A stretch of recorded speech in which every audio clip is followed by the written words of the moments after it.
दोस्तों सभी का फिर से स्वागत है एक धमाकेदार वीडियो में। दोस्तों आज के इस वीडियो में भी हम लोग जानने वाले हैं कि कल यानी कि गुरुवार वाले दिन मार्केट का रुख आपको कैसा देखने को मिल सकता है, मार्केट का ओआई डेटा कैसा हम लोग को देखने को मिल रहा है, मार्केट में कौन कौन सी बहुत ज्यादा इंपॉर्टेंट न्यूज निकल के आ रही है जिनका असर कल की मार्केट पे पड़ते हुए देखने को मिलेगा, ऐसी कौन सी हम लोग को ग्लोबल न्यूज देखने को मिल रही है जिसका असर कल हम लोग को मार्केट में निगेटिव पड़ते हुए देखने को मिल सकता है। मार्केट में ये जो आज उछाल आई थी उसके पीछे का कारण क्या है, या कल के दिन मार्केट की ओपनिंग आपको कैसी देखने को मिल सकती है। उससे पहले अगर आप BTST होल्डर है तो कल की मार्केट से रिलेटेड आपका कॉल होल्ड है या फिर पुट होल्ड है, एक बार कमेंट बॉक्स में जरूर बताइए, क्योंकि आगे वीडियो में हम लोग वो भी चर्चा करने वाले हैं कि मार्केट की ओपनिंग आपको कैसी देखने को मिल सकती है। सबसे पहले बात करें आज की मार्केट की ही, तो मार्केट की क्लोजिंग आज हम लोग को 24,073 के लेवल के आसपास देखने को मिली थी। मार्केट की ओपनिंग हल्की सी गैप अप हुई थी, ऑलमोस्ट हम लोग फ्लैट भी बोल सकते हैं, लेकिन यहां पे इंपॉर्टेंट लेवल ये है कि कल हम लोगों ने डिस्कस की थी कि अगर मार्केट हम लोगों का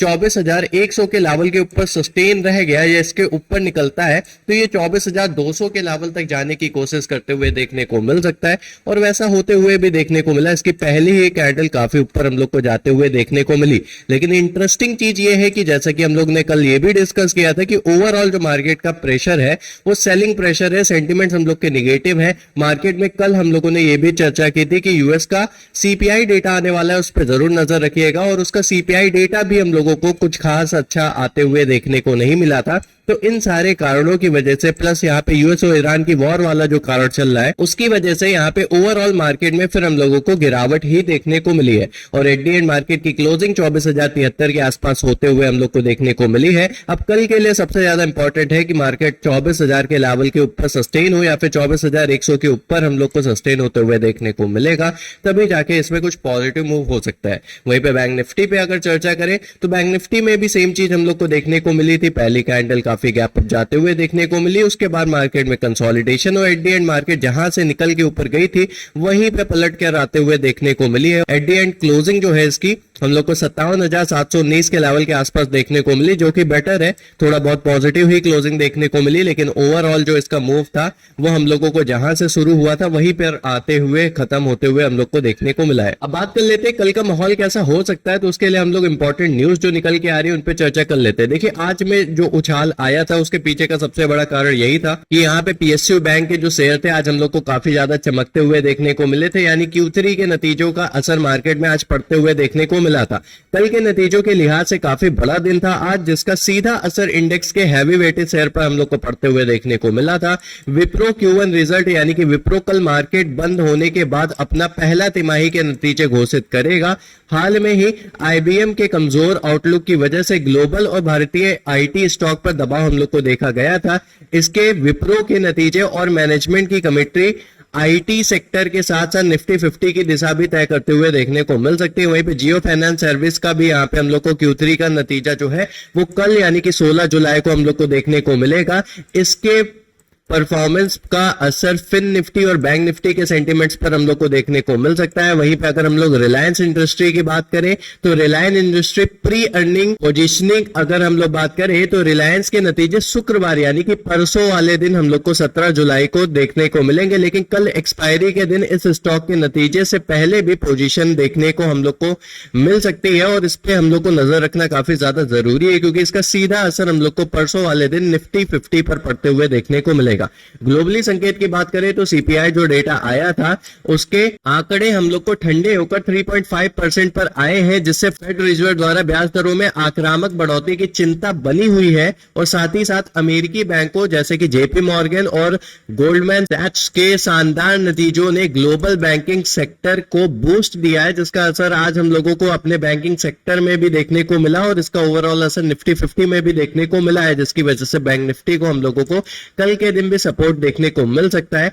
लेकिन अब हम लोग बात कर लेते हैं कुछ नेगेटिव पॉइंट्स के ऊपर, जैसे कि हम लोग का कच्चे तेल की कीमतें और जियोपॉलिटिकल तनाव के चलते ईरान और अमेरिका के बीच में अभी भी टकराव हम लोग को देखने को मिल रहे हैं। साथ ही साथ स्ट्रेट ऑफ हॉर्मुज पर ब्लॉकेट के खबरों के कारण ब्रेंट क्रूड फिर से 86 to 87 डॉलर प्रति बैरल के पास पहुंच चुका है, और तेल की ये बढ़ती कीमतें हम लोगों के भारतीय इंपोर्ट डिपेंड मार्केट के लिए नेगेटिव खबर है, जिससे ऑटो और पेंट जैसे सेक्टर हैं इन पे काफी ज्यादा दबाव देखने को मिल सकता है। वहीं पे चाइना का जीडीपी डेटा आया है। जीडीपी ग्रोथ उम्मीद से कम हम लोग को आते हुए देखने को मिला है और इसका ओवरऑल असर हम लोग के एशियाई बाजार के सेंटिमेंट्स पर भी दिख सकता है। वहीं पे अगर हम लोग सबसे बड़ी नेगेटिव न्यूज की बात करें तो ये अभी 43 मिनट पहले एक न्यूज हम लोग को आते हुए देखने को मिली है कि भाई at 6 AM ET today's US Central Command's force began launching a wave of strike against Iran, यानी कि सुबह के 6 बजे हम लोगों को यूएस जो है वो ईरान के खिलाफ एक स्ट्राइक लॉन्च करते हुए हम लोग को देखने को मिल सकता है। और ये अगर होता है तो इससे जो हम लोगों के प्राइजेस है क्रूड ऑयल के वो काफी रैपिड तेजी से बढ़ते हुए देखने को मिलेंगे और जिसका डायरेक्ट असर कल के दिन मार्केट में हम लोग को निगेटिव देखने को मिलेगा। यानी कि सेंटिमेंट्स अभी भी कुछ खास सुधरे नहीं है, काफी निगेटिव हम लोग को सेंटिमेंट देखने को मिल रहा है। और निगेटिव की ही बात करें तो एक और नेगेटिव चीज हम लोग को होते हुए देखने को मिली है कि भाई यहाँ पे जो एफआईज है उनकी तरफ से लगातार बिकवाली हम लोग को देखने को मिल रही है। घरेलू निवेशक हम लोग को यहाँ पे खरीदारी देखने को मिल रहा है, लेकिन जो हम लोगों का एफआईज है वो भारी बिकवाली करते हुए देखने को मिल रहे हैं और भारी बाइंग करके जो हम लोगों के घरेलू निवेशक है वो मार्केट को संभालने की कोशिश कर रहे हैं। लेकिन कल यह देखना होगा कि एफआईज की बिकवाली थमती है या नहीं थमती है, यानी कि आज फिर से एफआईज ने बिकवाली की है या नहीं, वो हम लोगों को देखना रहेगा। वहीं पे अगर हम लोग वीकली ऑप्शन एक्सपायरी की बात करें तो कल हम लोगों का वीकली ऑप्शन एक्सपायरी है। बीएससी सेंसेक्स की वीकली ऑप्शन एक्सपायरी है, भले ही या सीधे तौर पर निफ्टी का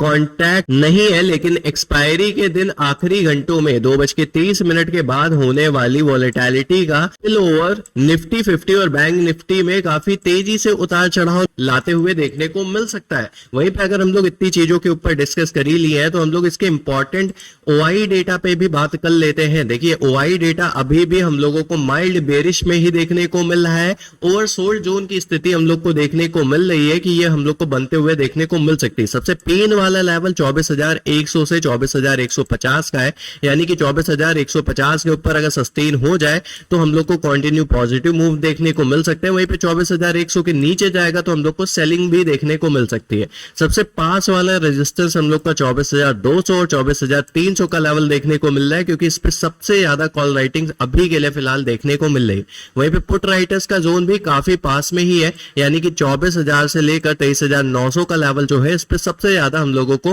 पुट राइटिंग भी देखने को मिल रही है। यानी कि ये मार्केट में एक फ्लोर की तरह काम कर रहा है। लेकिन ज्यादा नेगेटिव खबर रही या वॉर सिचुएशन बिगड़ी और स्ट्राइक वगैरह से रिलेटेड खबर आई मार्केट ओपन होने से पहले ही, तो मार्केट में एक बड़ी गिरावट हम लोग को देखने को मिल सकती है। वहीं पे अगर हम लोग बैंक निफ्टी की बात करें तो बैंक निफ्टी में भी हम लोगों को जो मामला है वो थोड़ा सा न्यूट्रल टू नेगेटिव ही देखने को मिल रहा है। यहाँ बैंक निफ्टी के लिए सबसे बड़ा पेन वाला लेवल जो है वो 57,500 से 57,600 का लेवल हम लोग को देखने को मिल रहा है। यानी कि अगर इसके ऊपर सस्टेन होता है 57,600 के ऊपर तो ये हम लोगों को 58,000 से 58,200 के लेवल तक जाते हुए देखने को मिल सकता है, क्योंकि इसका नेक्स्ट ये रेजिस्टेंस लेवल या बोल सकते हैं यहीं पे सबसे ज्यादा हम लोगों को नेक्स्ट कॉल राइटर्स हम लोग को देखने को मिल रहा है। वहीं पे अगर 57,500 के नीचे जाता है तो ये 57,200 से 57,000 तक के लेवल तक की गिरावट कर सकता है। 57,200 और 57,000 के लेवल पे सबसे ज्यादा पुट राइटर्स हम लोग को देखने को मिल रहे हैं। वहीं पे अगर हम लोग बात करें इसकी, हम लोग एक बार चार्ट में चर्चा करें तो देखो निफ्टी में 24,073 के आसपास क्लोजिंग जरूर देखने को मिली है। तो कल हम लोग को 24,100 के ऊपर ओपन होकर अगर सस्टेन होती है